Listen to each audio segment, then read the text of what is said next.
The start of 2026 will see some wide-ranging new laws take effect in North Carolina. The SCRIPT Act, for one, aims to provide more transparency for prescription drug costs and protect independent pharmacies.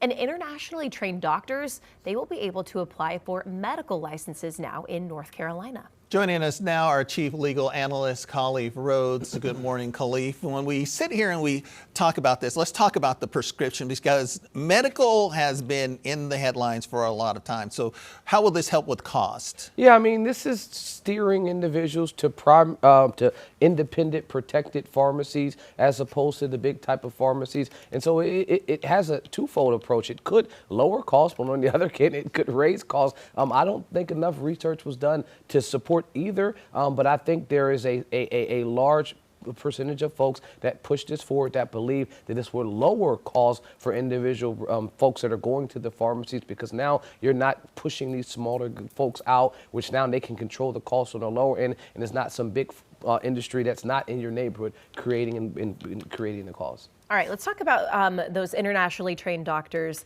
being able to apply for medical licenses in North Carolina. I think a lot of people might say, wait, they couldn't do that before. So what really changed here? It's the licensing requirements places North Carolina in the Interstate Medical Licensure Compact. So that just gives them more access to a pool of folks. And I guess it's lowering the standard of excluding individuals that were already in that pool. These are people that are not, and I guess lowering the standards probably not the best way. When you talk about a doctor, you don't want to say that. So let me be clear. They're not lowering the standard, but they're broadening the pool. That's the best way I can describe it. Because we should know, in a lot of other countries, you may have their medical degrees where they go through the same sort of classes, but a lot of times that's not accepted in the U.S. And that applies to a lot of degrees. It does. It does. Even the legal profession. I know a number of attorneys that were attorneys in their home country, moved here and still had to go to law school, take the bar here to be able to practice. Now a lot of those requirements, just like this right here, have been lowered, and I'm saying it again. Shifted. Right. They have been adjusted that. And they have been modified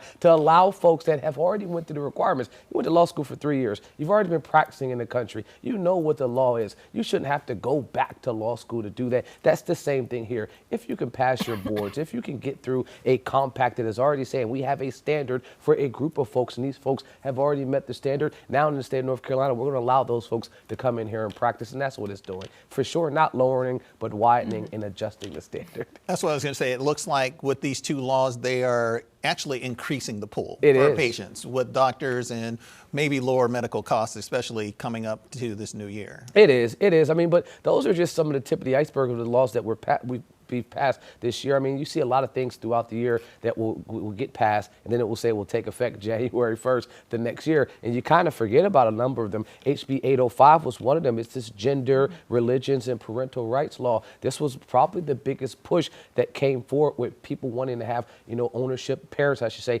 ownership of the books and the things that their kids will be able to read, but also had a number of other things packed in there where if a student had an issue with religious beliefs, they could opt out of that of an activity. So a number of these things that were pushed out with that 805, that's one that's going to, because we're in the middle of the school year, I'm interested to see how that takes effect and how it's implemented in a real-time basis. And that was one of the only new laws taking effect that actually survived a veto, from Governor Josh Stein. We don't really... We're in a unique situation here. Does that happen very often? It doesn't. First of all, you need bipartisan support, or at least you need one or two folks to shift over to another party to say, okay, I'll support you on this measure because I need you to support me on another measure. And that's what you had happen there. This was passed. It was vetoed, but then it was overrode. Typically, if you have a supermajority, which we don't have now in the state, an override of the governor's veto happens more frequently. But if you don't have a supermajority, like in this current era, you need folks to work across the aisle. And actually, that's how government's supposed to work. You want to have that checks and balances from the co-equal branches of government, the legislative, the judicial, and the executive. So if you pass something on the General Assembly side and the governor doesn't like it, it's within his purview to veto it. But then if you can work on a deal with both sides and say, we still need this to pass, how do we make it to the finish line? This is the best way for government to work. And we've seen less of this in the last, 10 to 15 years. And like or love how this law, what the law says, I like the fact that you have folks working together to come to some type of compromise, because that's what it looks like in practice, and not just saying I'll stick to my guns and never pass anything. All right. Chief Legal Analyst Khalif Rhodes, thank you so much. Queen City News Plus. Just search Queen City News on your smart TV's app store.